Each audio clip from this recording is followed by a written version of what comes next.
Bien, mesdames, messieurs, bonjour à toutes et à tous. La France est à l'heure du choix. Un choix de société, un choix qui engagera notre pays et qui changera le quotidien des Français. Un choix de valeurs entre trois visions de ce qu'est la France. Un choix historique, car probablement jamais un vote n'aura autant de conséquences. Mesdames et messieurs, qu'est-ce qui se joue lors de ces élections? Ce n'est pas une élection présidentielle. Les choses sont très claires. Le président de la République est élu jusqu'en 2027, et quel que soit le résultat du scrutin, il restera président de la République jusqu'en 2027.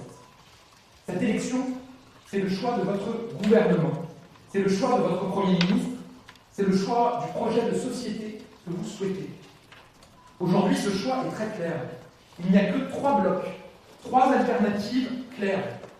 L'extrême droite, menée par Jordan Bardella, la NUPES, menée par Jean-Luc Mélenchon, ou alors Ensemble pour la République, la majorité que je mène. Je veux le dire, le choix entre ces trois blocs se jouera dès le premier tour, dès le 30 juin. Au second tour, il sera dans certaines circonscriptions peut-être trop tard. C'est bien dès le 30 juin que tout se joue. C'est bien dès le premier tour que le choix commence à se faire. Dès le premier tour que le prochain Premier ministre, Jordan Bardella, Jean-Luc Mélenchon ou moi-même, se choisit. Alors dès le 30 juin, dans l'isoloir, les seules questions qui se poseront dans l'isoloir, ce sont: quelle société voulons-nous? Quelle France voulons-nous?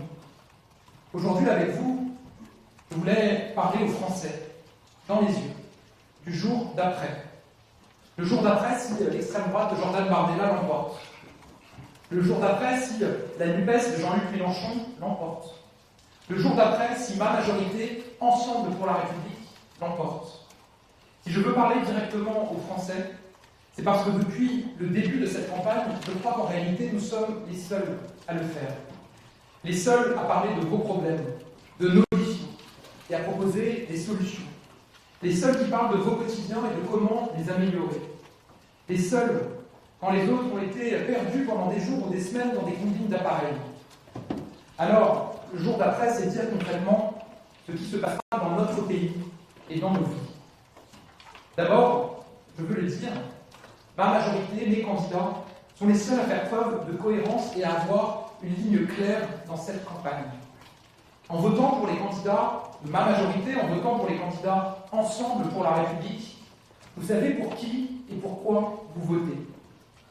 Cela devrait être une évidence pour chaque candidat. La réalité, c'est que nous sommes les seuls. L'extrême droite est devenue le camp du reniement national. Depuis le début de cette campagne, ça a été un jour, une reculade. Leur programme, c'est un grand effeuillage. Il ne reste à la fin qu'une feuille blanche, et en plus, ils vous demandent de signer en bas.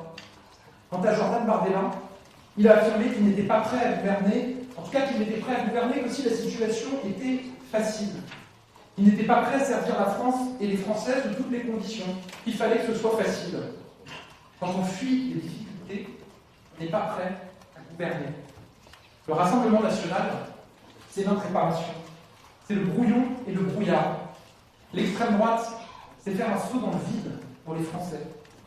De l'autre, la NUPES unie derrière la France insoumise est le camp de la compromission et de la dissimulation. Compromission avec l'extrême gauche et ses outrances, avec lesquelles une partie de la gauche avait pourtant juré, la main sur le cœur ces dernières semaines, de couper.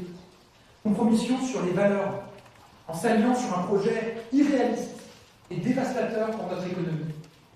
Dissimulation sur le programme dont chacun conteste le chiffrage.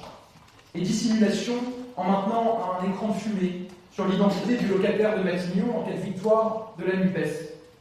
Il semble ne pas s'entendre sur un nom, en tout cas faire mine de ne pas s'entendre sur un nom, et pourtant le résultat est couru d'avance.